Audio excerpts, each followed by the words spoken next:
ಕಣ್ಣೆ ಕಣ್ಣೆಲ್ಲಿಲ್ಲ ಯಾನು ಅಂಚ ಬನ್ನಿ ನಿದ್ರೆ ಬರ್ತನಾ ಅಂದದು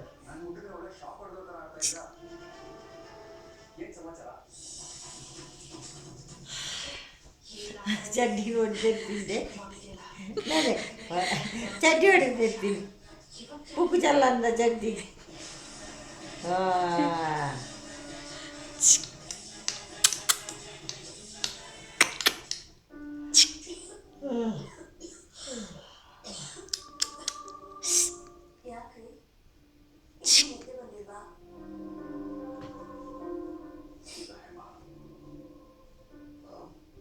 ಅರ್ಜುನ್ ವರ್ತನೆ ಬಗ್ಗೆನೇ ಯೋಚನೆ ಮಾಡ್ತಾ ಇದ್ದೆ. ಮನಸ್ಸಿಗೆ ತುಂಬಾ ಹಿಂಸೆ ಅನ್ನಿಸ್ತಾ ಇದೆ. ಯೋಚನೆ ಅರ್ಥ ಆಗುತ್ತೆ. ನನಗೂ ತುಂಬಾ ಯೋಚನೆ ಆಗಿತ್ತು. ಆದ್ರೆ ಅಮೃತ ಜೊತೆ ಮಾತಾಡಿದ ಮೇಲೆ ಸ್ವಲ್ಪ ಸಮಾಧಾನ ಆಯ್ತು.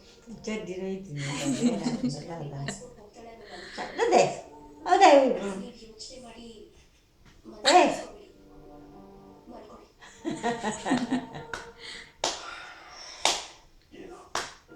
ಚಡ್ಡಿ ಹೋಯ್ತು